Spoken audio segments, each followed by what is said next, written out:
What? Oh, God. Oh, jeez. Oh. Oh. Oh. Oh. Oh.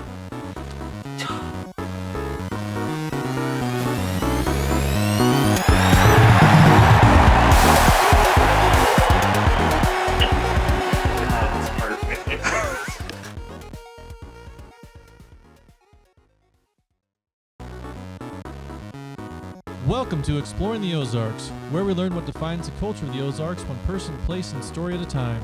We're here with Matt Graham and David Carr at Studio One. Join us as we explore the story of today's guest. Here's Matt. Oh, yeah. Hi, everybody. Matt Graham here with Exploring the Ozarks with my co-producer, David Carr, here at Springfield Studio One. And we have our lovely guest, Miss Brittney Greer, today. Yay! We've been talking to Brittney and talking about Brittney. It's all been good, I promise. Okay. I love the fact that it looked like she was going into a round of applause. Yeah, that was an actual round of applause. Never seen that. Takes me back to my scouting days. Round of applause! The homeschool high five? Yeah. Is that what No. Oh, okay. No. I'm glad you got it. Thank you.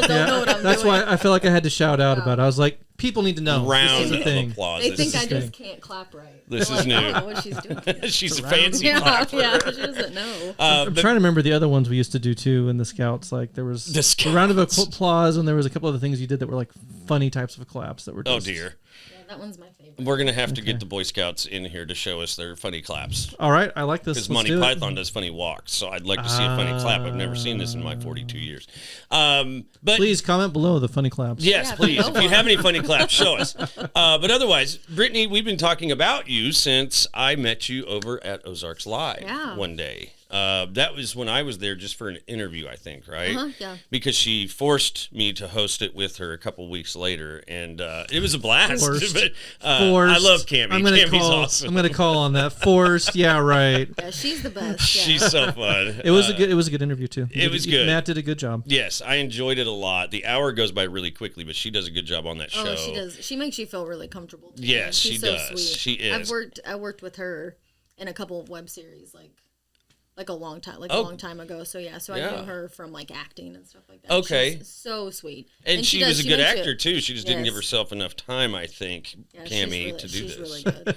Yeah, because I think she could be a rock star because she's a rock star at everything else I've ever seen 100%. her do. And I've known that whole family since I was a little kid, so, but that's, you are a movie producer now, right? Like, producer, director, writer, yeah. movie maker, makeup artist. let's say. Makeup artist, and you are an artist otherwise as well, because I've seen some of your art around Nixa Hardware, which you also work at Nixa Hardware as your day job. That's more impressive to me than anything else. Nixa Hardware, I love that place. It's a great place to work. That's like a local icon in the if you live in Ozark or Nixa, it's like you have to go to Nixa Hardware for stuff. I went there for so long just to get. They would actually sell like 12 2-wire by the foot.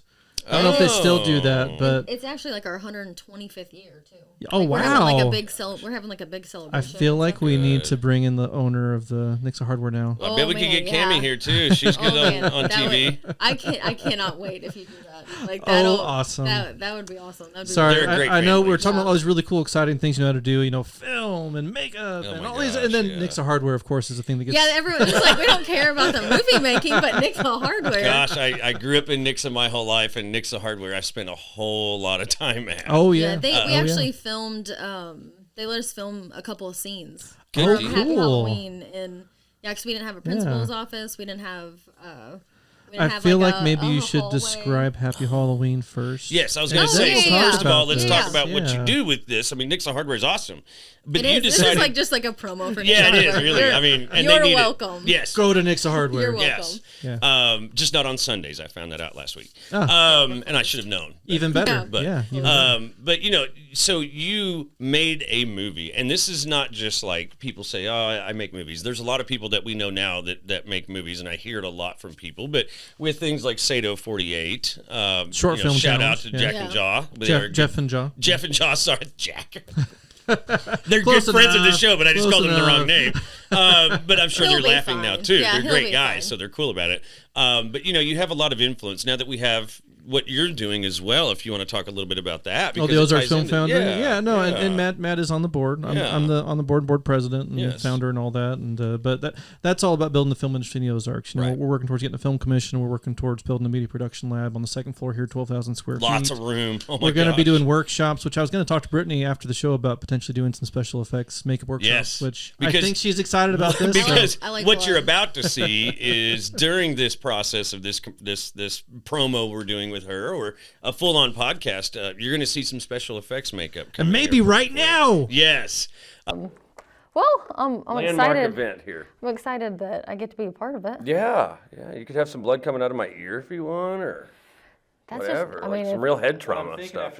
And now we're back. After maybe. the podcast, we're going to do some special effects makeup because she's a makeup artist extraordinaire, and you're going to see some of her work. But you can also see it in the movie Happy Halloween. Yes. Which is what we're here to talk about, really. So everything that, and it's not just it's tough to make a movie, but you guys did a really good job of making it make sense. It felt like, from what I saw, and you did film it locally. So let's start with first of all, Brittney, tell us who you are, where you're from, all that good stuff. Well, my name's Brittney. Yeah. Did you have a normal childhood?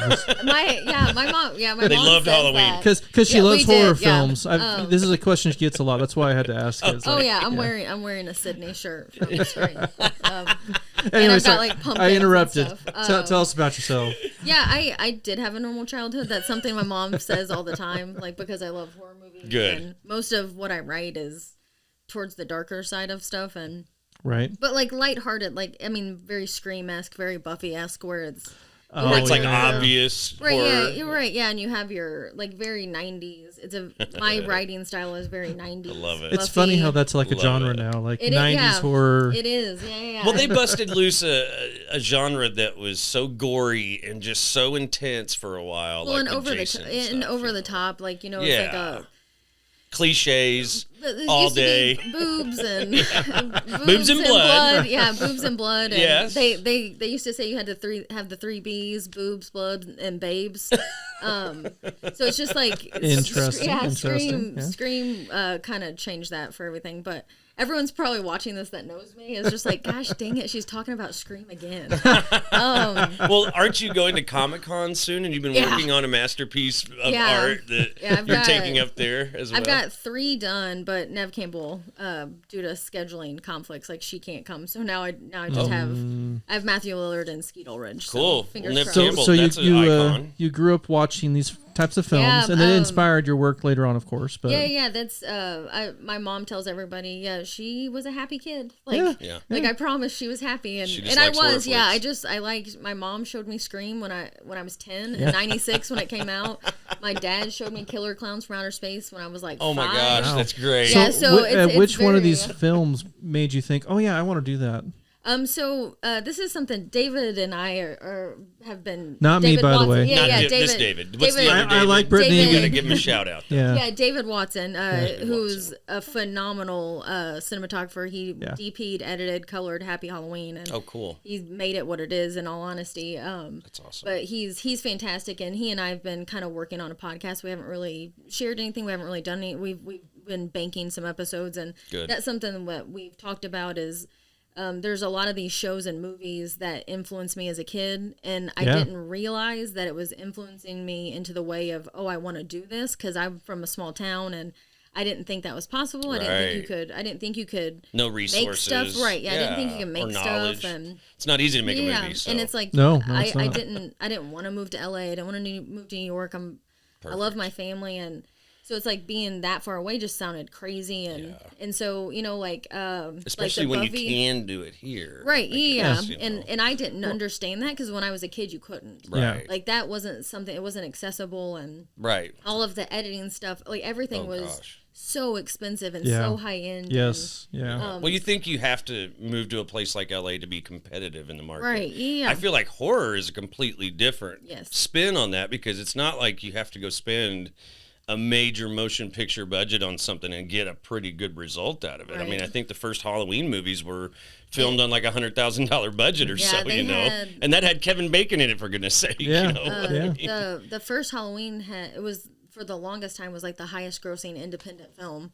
Wow. And like Jamie Lee Curtis picked her own outfits. Like they gave her a couple $100 and she went to the store to like the mall. And oh yeah, and they were finding out people could do stunts like as they're filming it. You know, yeah, like, look, I can jump out of this Jeep or whatever. Yeah, and it didn't have a lot of blood. Like it was one of the first like that I can remember seeing as a kid. One of the first big like horror movies that didn't have a ton of blood in it. And, right. And it was so. So it was more suspense. Right. Mm-hmm. Yeah. It was so. That's something I grew up on. And the music like, too. When I was growing up, I watched a lot of like Cary Grant, Bob Hope, Bing Crosby, a lot of 50s and 60s black and white. But they had like Charade, North by Northwest, Alfred Hitchcock, Rear Window, things that are like very suspense, very much you're on edge. People die, and it's not always like I remember one where a guy got crushed by an elevator. Right. And it's not always about Charade, killing. But it's about the plausibility and it's about the fact that you could see yourself in that situation. That's exactly why I hate horror movies. Yeah, I know. Because I'm like, God, that could happen to me if I was 100%. walking through this cornfield or whatever. But, So it was like, let's talk about influences. Where did you grow up, first of all? You said small town. So Dexter. I grew up in Dexter, Missouri. Oh, yeah. I remember that city. In the Boot Hill. Especially after watching Dexter, the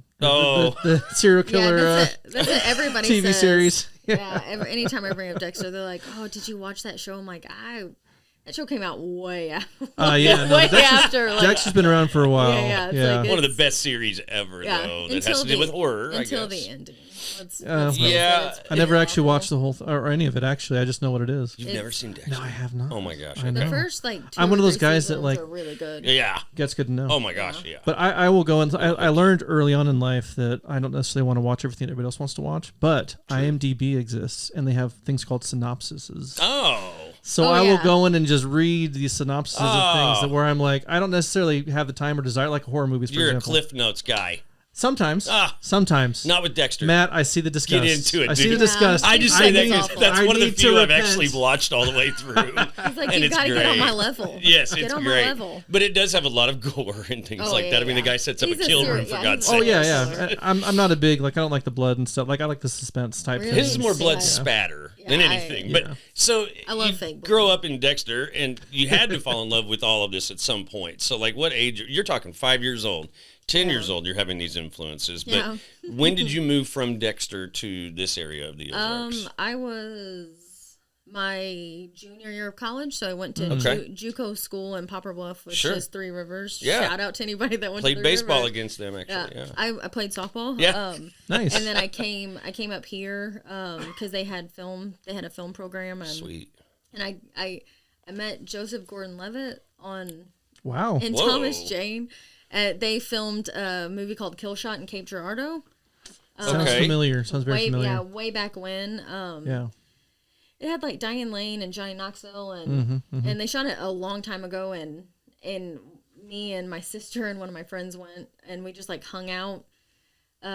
We hung out like behind the scenes, like you're not supposed to do that stuff, but like we just kind of nowadays no, but back then it's I've snuck into a film set. Yeah, before. we snuck in and we were talking to one of the extras, and he was like, "Just hang out with me," like, and he was telling us stories. And then you look official, right? Yeah. And this girl was like struggling. It was near the end of the day, and they were cutting the extras loose, and she was trying to put these tables in her truck, and I walked up, and she's like, "No, like you can't help me, like I'm gonna get in trouble." And I was like, oh, okay, I'm sorry. And she just like looked at me and she was like, you're not an extra, are you? And I'm like, no, ma'am. And she was like, they know the rules. Yeah, she's like, load the truck. You're just trying to be helpful. Yeah. So she let me load the truck, and I thought I was like, I mean, I was on cloud Yeah, so now you're not covered by their insurance, so it's fine. Yeah. So it's just like I was loading tables into like the Kill Shot truck. Like I was just like, this is the best. It's the little things. It's really the little things. And how old are you when you said junior in college? Yeah. And so how did you? So Joseph Gordon-Levitt, it's a hard name to say. He was on set for this movie then? Yeah, he was on set, and I had this VHS type. It took like the little mini VHSs, and I had this camcorder, and I had it in my hand, and we were watching them film, and I was so enamored, like because they had these big giant lights on this car, and they moved from the car to this dining room, and we were like watching them from across the street like creeps, like filming this scene, and I was just like, oh, this is so cool, and he was like, hey, when I'm done filming the scene, like I'll come over and say hey to you guys, but like I have to film in the scene. And I was that's cool telling my sister and my friend, I was like, man, he's not coming over. And he came over, and like I had this camera in my hand, and he walked right up to me, and I was like, ugh. Because again, if you don't know who he is, I had a huge crush on him. He's a big time actor. He's a handsome guy too. Especially when in his younger. I mean, even nowadays. He's a big deal. Even in his younger and the dimples, years, and he walked right up to me and he's like, "Hey, like, do you make movies?" And I was like, yes. And he's like, "You do?" And I'm like, I got a camera, don't I? Yeah, I was like, I want to, and he was just like, yeah, and I'm like, yeah, but it costs a lot of money. And he was like, oh, like you can get cheap editing software, and like.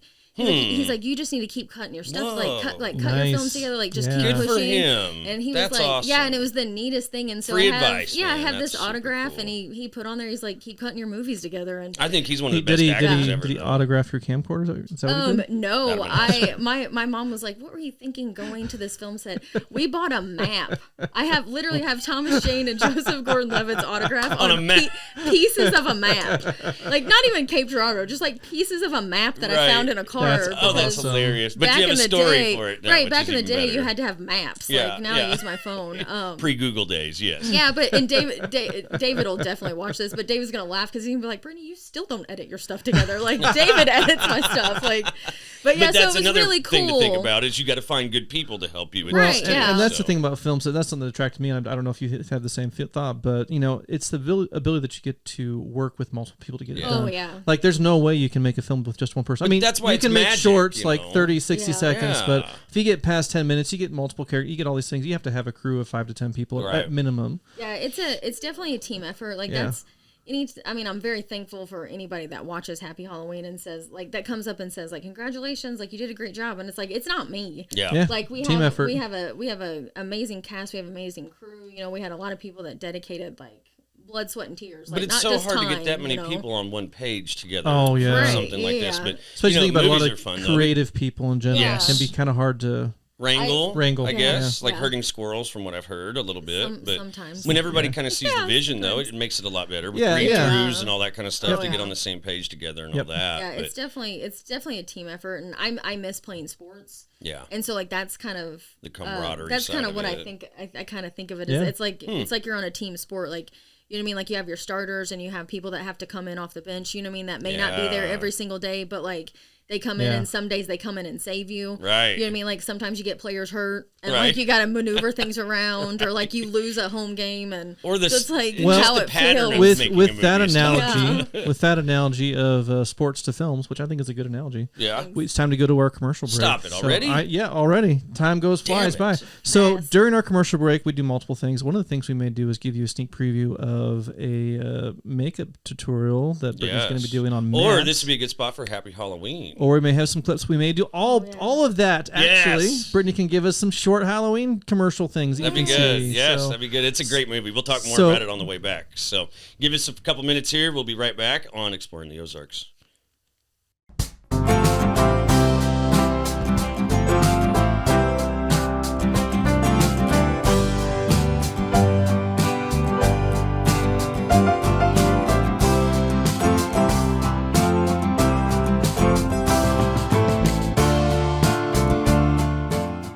Graham here with Exploring the Ozarks, and I am here with Brittney Greer, and she's going to show us what Hollywood makeup looks like and how it goes on, and probably not much of a tutorial, but we're going to show you how Hollywood makeup is done. What thing am I doing? I don't know. Your claps or whatever you want. Oh, hey, we're back, guys. Look at this. I'm clapping and we're back. And we're back. Hey, good deal. So you're back here with Exploring the Ozarks. Matt Graham, David Carr, and Brittney Greer. And we try to have fun here, as you can tell. We do. We're pretty loose, pretty lax. Yeah, I've had fun. Good. Well, it's not over yet because we did get to explore a little bit about Brittney. He says with dread. That's my sick voice of the oh yeah. But like I said, I can't yell into this mic because it does pick up really well. So I have to talk in my low voice. Well, thank you for that. I appreciate Honestly, we built the podcast around his radio voice. Yeah, it's soothing. Actually, that's why it's a good voice. He was okay with me being on it. And then we had to add video. yeah, and now look at us. But it looks great. So you had a movie that you made called Halloween, which no. Happy Halloween. There you go. Why did I say Halloween? That's another famous movie. I mean, yours is going to be even better, I think. Happy big. Halloween, which we will talk maybe about a little bit of a sequel here in a little bit. But so spoiler alert, just to give you a little cliffhanger. But so with Happy Halloween, you guys, first of all, How long did it take you to put this together? So I wrote this script. It was about a 10 to 12 year process that I started back in college because I never thought I would make it. So I did a bunch of scenes in a school and I did a corn maze because I was like, I'll never make this. I'm going to do whatever I want. Wow. And then we decided to do a proof of concept. Okay. Now it was about 4 years ago. We did a proof of concept to try to raise some money, and we got a little bit, and then my mom did some bake sales, and that's where a bulk of our money came from. Awesome. Good job, Mom. This is also a micro budget. That's a lot of baking, though. We should say, tiny. I mean, obviously still awesome, but it's like very tiny. She didn't make $500,000 with a bake sale. No. But it looks like a $500,000 movie to me. Kind of I mean, the way you did it, because it's high quality. But 10, 12 years of blood, sweat, tears, and everything in between that, you're going from being in college and you start having this dream of something. And I think that's the glory of what you did, is the fact that you stuck with it. So this is a lesson for everybody. Just because it didn't happen in the first 2 or 3 years didn't mean that you gave up on it. You kept going and you kept going and you kept going and getting more information, getting with the right people, because it does take a long time to get the right people in place, and you got lucky with your crew that you had. Yeah, and that's, I mean, I constantly, like, I cried many times on set, like, not for bad reasons, just I'm an emotional person, and it was such a long journey. And so, I mean, every day at least 2 or 3 times, like, Emma stopped, our main actress, who is also phenomenal. Oh yeah. She stopped counting, but there for a couple days she was counting how many times I said it. But I would be like, hey guys, guess what? And everyone would be like, what? And I'm like, we're making a movie. And they're like, yeah. It just never sank in, did it? Yeah, it didn't. And it's just, I mean, I constantly say it, but like, dreams come true sometimes. Love it. Like, and so, yeah, it was just a really long process, and we did a proof of concept, and then, we had trouble like finding certain actors because certain actors moved away, and we had to, get people back in, and we had trouble finding our perfect Hadley. And Emma actually auditioned for another role. And when we saw it, me, David, and Aline, who plays Peyton, who is also phenomenal. Yeah. We were like, did we just find our Hadley?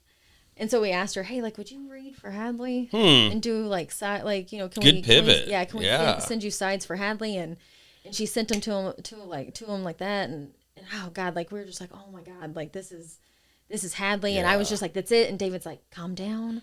Like, let's, like, we have to tell her, like, cause it's going to be a long shoot, and it's going to be weird. Like, it's going to be a weird shoot cause it's low budget. I have a day job. David has a day job. Like, a lot of these people have day jobs. And, so it was like, it was going to be a long, extensive shoot, and, she was going to have to travel from where she was at to us, and because we shot here at And where's she from then?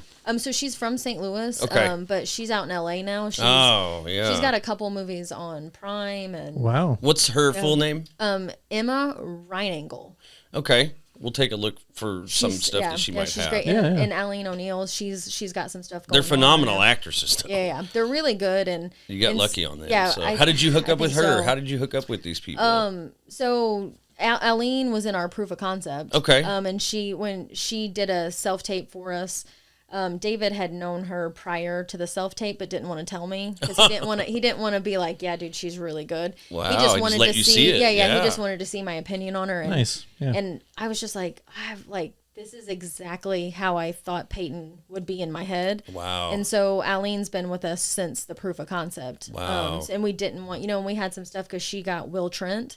Okay. Which is an ABC show. Yeah, that's a big deal. Yeah, so that's a huge deal. She filmed a couple of days with us and then had to go back to Georgia. Okay, she was the one you were talking about. Yeah, okay. To film on that. And some people are like, oh, you may have to replace her. And me and David were talking. I'm like, there's that's no a way. Tough one, yeah. I'm like, I don't want to. If she's still willing to do it, why not? I was like, I don't want to. Like, it's like, and like, so her and I and David, like, we had talked like we had 3 plans in place because we didn't know when she was going to get the call, if she was going to get the call. And good thing you guys had contingency plans. Right, yeah. So we had things planned out. You're a really good director and producer then if you're able to pivot. So yeah, like, well, and that's, again, it's just a testament to how much we loved Aline and how perfect she was for the part because, again, in my head, I'm like, I don't have another Peyton. Like, this is my Peyton. Like, this is who I want. We actually rewrote some stuff in the script because we loved what Aline did so much in the proof of concept. Perfect. Nice. And that helps. Changed and tailored some stuff. It just seems like it all falls together, though, if you're willing to pivot a little bit and move with the punches, you know. Right. It speaks to the fluidity of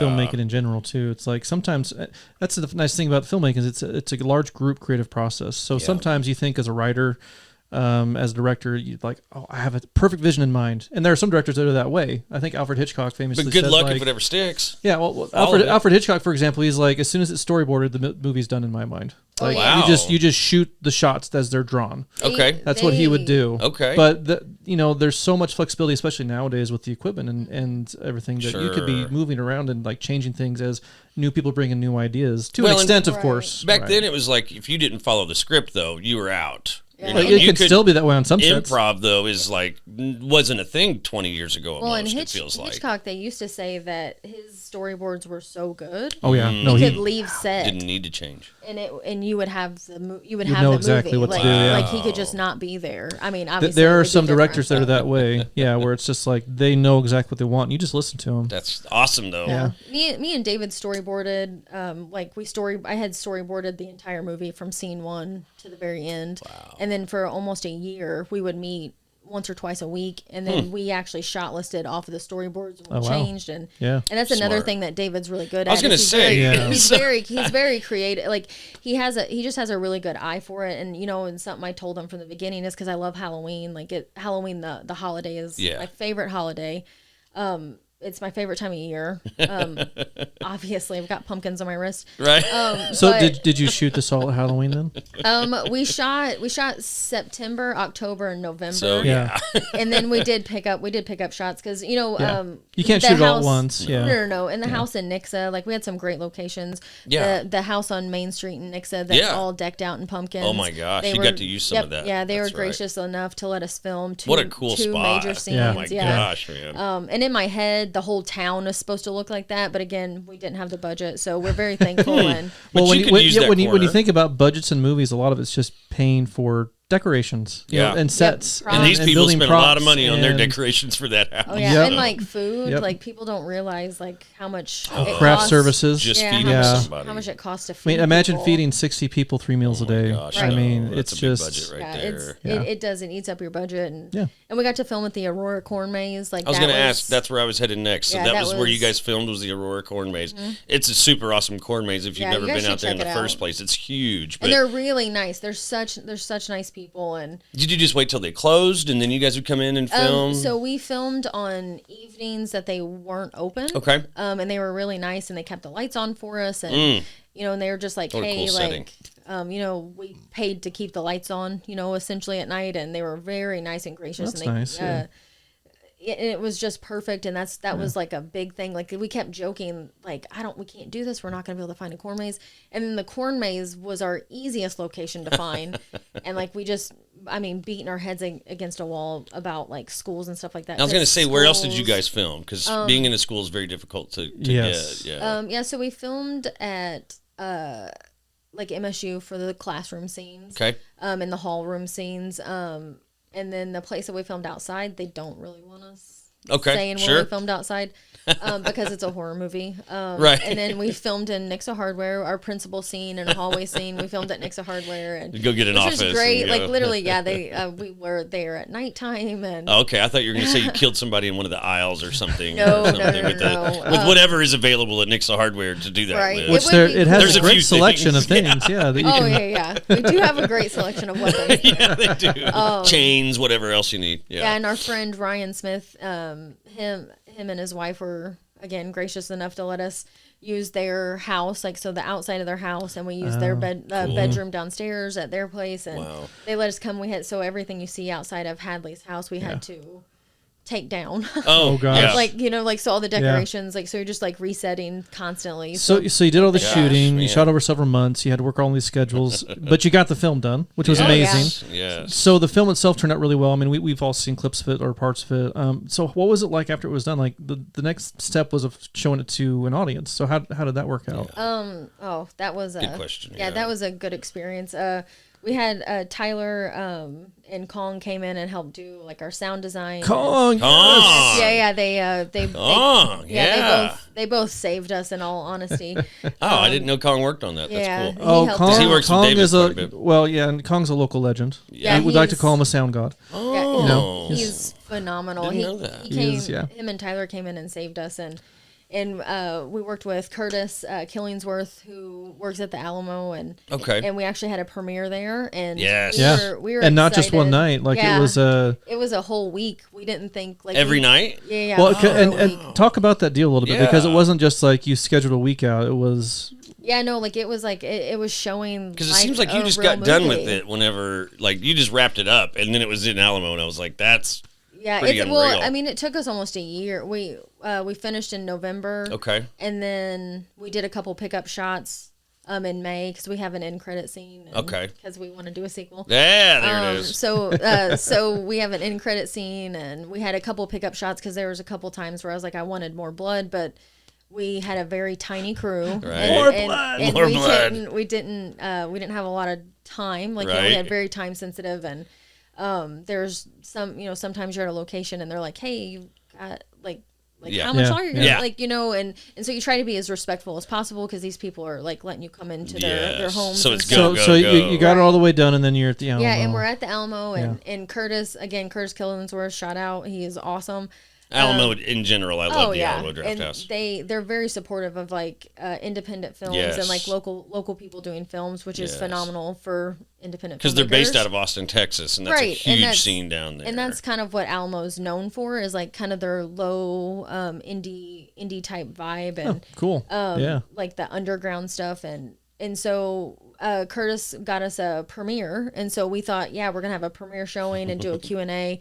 And then so we sold out our first showing, and so we got a second showing the same night. So we had two showings the same night, and then he was like, "I'm gonna get you a week." What a night! Ooh. Wow. So it was the most surreal thing ever. To and go on their website. Yeah, we went to their website, and I'm just like, "There's Emma," and like. It's a picture of Emma, and right next to her is Taylor Swift. Like, the Eras tour had like just hit theaters, That's and so awesome. I'm like, "What is happening?" And then, then like one day, I went to get a ticket for somebody, and she was right next to one of the Saw movies, and I was like, "What is happening?" So that's a special so moment. It's like a childhood dream right there. Right? Yeah. So it was. I cried and because I'm an emotional baby. But but that's special. Yeah, and that's a huge moment because that's your baby for right. 10, 12 years. Right. Now you see it in real time.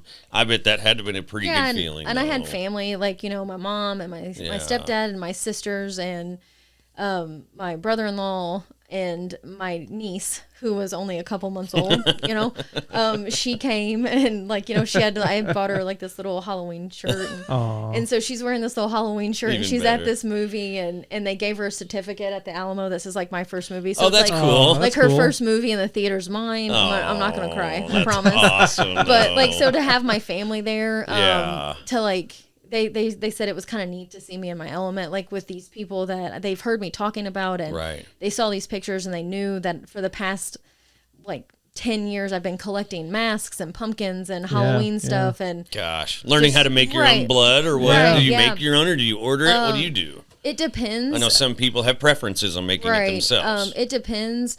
If I need a whole bunch of it, I'll make it. But how do you make it? I mean. Since we're going to talk special effects, I was going to say. So, I mean, anything else with your movie that you want to say? Well, there's a lot. We want to definitely ask you some questions about the special effects makeup because you're really good at that too. And you're about to see how good she is at it. I'm not that good at it. I can do enough to get by.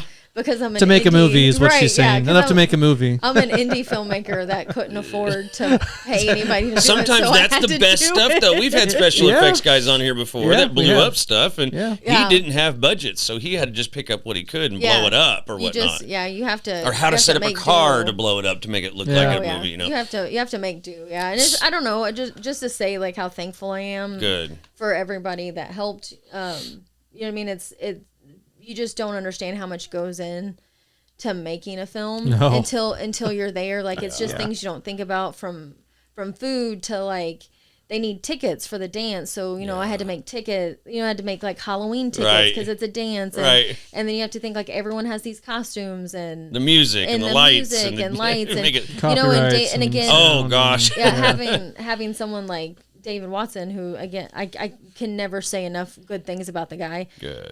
He's fantastic to work with and he's a true talent. I think he's the best DP around. Wow. Good thing he's local then. Right. Yeah. And he, like, I'd be like, hey, like I want tons of color because Halloween's my favorite time and I love the colors. And he's like, gotcha. You know what I mean? So having people like that, I'm just extremely thankful for everybody that participated and came out to see it. And you love them enough that you're going to give us the gift of another Happy Halloween, correct? I really hope so, yeah. You're working on it right now. Can you talk about it? Yeah, for sure. We weren't going to do one. Everyone joked on set that we should name it Unhappy Halloween. Hey, and it'd be the that's a good name, actually. We have a couple of titles that we're working on right now. But Emma came down and did like a little commentary to a rough edit we had. Okay. And she came over and we were talking and it ended up being like 3:00 in the morning and we were just like spitballing all these ideas and writing stuff down. And like That's we took awesome. a picture and sent it to David and David's like, what are you doing? Oh, no. Go to bed. David didn't know. Yeah, he's like, what are you doing? And so... But that's how it works. Right, you just get a rush of ideas and you're like, I got to write all this That's down. the best things, though. That's when real magic does happen, though. Yeah, so now and that's with somebody we're- who knows what your goals are. Right, now we're like 60 pages in to a sequel. Probably a 90-page script. I was going to say, how many pages are we talking then? 90 Yeah. pages is typical? 90 is typical for feature length. Well, now. hopefully the next 30 go really fast for you. Yeah, then. we'll see. They have to talk to you. You know what I mean? Like the characters have to. I feel crazy saying it like that. Do you know the but they ending have to already, talk to though? them. Do you know what house? I've got 3 You don't need to endings. tell us. Yeah, Three I've endings. got Curious. 3 Awesome. endings. I don't know which one. So My advice is film all of them anyways. Yeah. Happier, happiest, and then just terrible. Right? And then unhappy. Characters. I mean, there's 3 where it's like one person's the only survivor. Then I've got 3 survivors, and then I've got 2 survivors. Well, there you So go. it's just trying to figure Well, out I if think- we want to do the deed and like actually. What if you like, have no really hit- survivors? I don't know. There's got to be someone. You got to leave a I don't- cliffhanger, I think. Yeah, not Because the original necessarily. Halloween was kind of like that, but they said that they filmed. What did they say? They had so many ideas for their ending that they filmed 17 different endings in like 2 days, just because it was just such a pick quick, something real different. quick. Yeah. Here's a car. Here's them out of the car. Here's Jason pops up in the middle of nowhere. Yeah, then yeah. they ended with him coming out of the water and getting the canoe and all that kind of stuff. Yeah, and So- that's Interesting. the first one is very much Scream meets Halloween. Happy Cool. Halloween is. In the sequel, we've talked about it. It's gonna be a mishmash feeling of I Know What You Did Last Summer meets Friday the 13th. So it's gonna be at Oh, I summer. like It's that. gonna be at a camp, like in the summer. Yeah, okay. so- Fun. Very Well, cool. We have to get. We probably funding know some pretty camps that quick. you could do stuff at. Really? Matt definitely knows some camps. Yeah. So. Really? Oh yeah. But yes. we'll have to talk more Did you- afterwards. I have a Did you very hear that, scenic- David? I have a very if I can get with the Boy Scouts, shout out to one of my good friends. His name is Buddy Fay. He's the local Springfield chapter president for the Boy Scouts, and he has a place called Camp Orr down on the Buffalo River. That would be spectacular if we can get. There's also that old, if we can get that connected old, on it. that old abandoned lodge down near your place. Oh yeah. David, And there's a new one too. That also is a church, so we can make it real fun. Unfortunately, we're at that time. Yes, David, you've always got to. I know. I have to be the downer. I'm sorry. Yeah. But we were going to talk more about special effects, but I think we'll just save it for the standalone video that we're going to do with Brittney here. You're about to see some talent here. Give folks, us a 30-second, minute-long spiel about how you got into special effects, and then we'll be done with this interview. Yeah, we were doing a web series called Stage Fright that I was in, and a friend of ours, Mike Strain, was helping out. He was helping out doing makeup and stuff like that, and I started asking questions because I was trying to do something that I thought I could do and I couldn't do, and so he was kind of giving me some tips, and then that's our guy though. Yeah, Yes, that's he's kind of good. guy I Yeah, figured, he's good. yeah. He's our guy. And then I worked on another film with Nathan Shelton, and I was asking questions, and he was giving me some tips, and I was like, I love fake blood, and I want to be able to help on projects that I'm doing, because a lot of times, I say a lot of times, every project I've ever been on, I have had hardly any money at all. Right. So you learned a lot. right, yeah. Learned a lot so you could help out filmmakers. Right, like I know yeah. Tom Baker, you helped on his project, I right? gave For him a Hope black Lost, eye. and Yeah, I gave And him- learning how to Give him use a black blood eye. the right way. yeah. Yeah, I gave him a black eye, and So we're gonna find out more about this in this standalone video that Yes. we'll probably have shown clips of already, or we may end with that. I don't know. We're gonna figure it out. Yeah, But eventually. But Brittney, yeah. thank you so much for being Thank here. y'all. It's been This was fun. a long time coming. We love making friends of our show, so that way we can revisit things with you later on too. Yeah, so that'd be awesome. Come back for updates and stuff like that, or if you just slam this thing out, then come back as soon as you can. And feel free to bring David next time if you want. We got space. We got one more seat on the bench there for you. Well, I would give David this spot. Yeah. Just so you know, David. I would find another seat. We're good. David's done 5 feature films. Wow. I've only done 3. David's done 5. So you guys definitely should talk to David. He's I'm telling you, him, Aline, and Emma. And that's what I always say. Like that's the trio, the power trio. Yeah, because Aline helped us with casting and stuff like that too. So they kind of helped all behind the scenes. Well, what we'd love to do is get on that stage whenever you talk about getting this thing rolling and want to start doing some marketing for it. We could do a round table type thing on the stage. Oh yeah, that'd be awesome. That would look pretty cool too. Maybe show some clips on the big screen too that we've got over here. So if you're down for that, we are too. So Brittney, again, thank you so much. You guys. We will look forward to being in touch with you, and we really are hoping that you rock and roll this thing because people loved your movie. Thank you.